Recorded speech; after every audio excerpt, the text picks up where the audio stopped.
Hi friends, అందరూ ఎలా ఉన్నారు? అందరూ బాగున్నారా? మేమైతే విరజాజి పూలు పూసినాయండి. మా చెట్టుకి అయితే కోస్తున్నాము.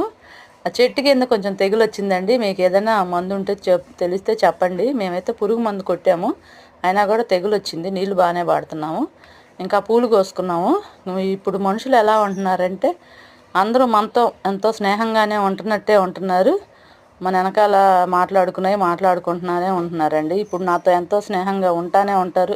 నేనైతే తొందరగా బయటికి వెళ్ళను. నా పొలం పని లేదో, నా మిషన్ పని ఏదో, ఇంకా మన వెనకాల మాట్లాడుతూనే ఉంటారు.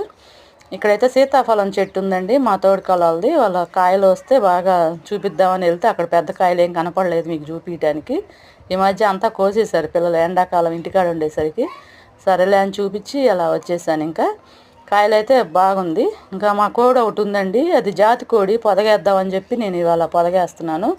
7 గుడ్లు పెట్టిందండి. జాతి కోడి వేస్ట్గా బాగూడదుమా, దాన్ని పొదగేయాలని మా అబ్బాయి అయితే అక్కడ హాస్టల్లో ఉన్నా దాని గురించి చెబుతూ ఉంటాడు. అందుకని ఈరోజు పొదగేసాము. మరి ఎన్ని పిల్లలు చేసిద్దో ఏమో. గుడ్లు పెట్టడం మటుకు 7. దానికి ఏదో బాగలేదండి మధ్యలో, అందువల్ల గుడ్లు కూడా లేట్ అయింది. చాలా రోజులు అయింది పెట్టగా, ఇప్పుడు పెట్టింది. సర్లే పొదగేద్దాము, 4-5 చేసినా ఇబ్బంది ఏముందిలేని పొదగేసాము. దానికి ఎండాకాలం కదా, యాపాకు కూడా వేసాము. ఇసుక యాపాకు కలిపి వేసాము, చల్లగా ఉండిద్దని. ఇంకా పొదగేసి కోడిని ఇంకా సాయంత్రంగా ఇంట్లోకి వచ్చి, నాకు ఎప్పుడు మిషన్ మటుకి ఏదైనా గొడ్లు ఉన్నాయంటే చాలు, ఆ రూమ్లోకి వస్తే నాకు ఇంకా మిషన్ మీదే ఉంటానండి. అంత ఇష్టం నాకు మిషన్ కుట్టడం అంటే. చిన్నప్పుడు ఏదో ఆటకాయతనంగా నేర్చుకున్నందుకు అది బాగా ఉపయోగపడుతుంది ఈ రోజుల్లో.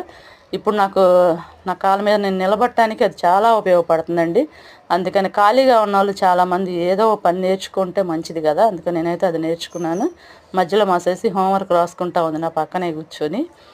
అమ్మాయి రాసుకుంటా ఉంటే అమ్మాయితో మాట్లాడుతూ నేను వర్క్ చేసుకుంటా ఉన్నాను. సరేనండి, బాయ్, అయితే ఉంటాము.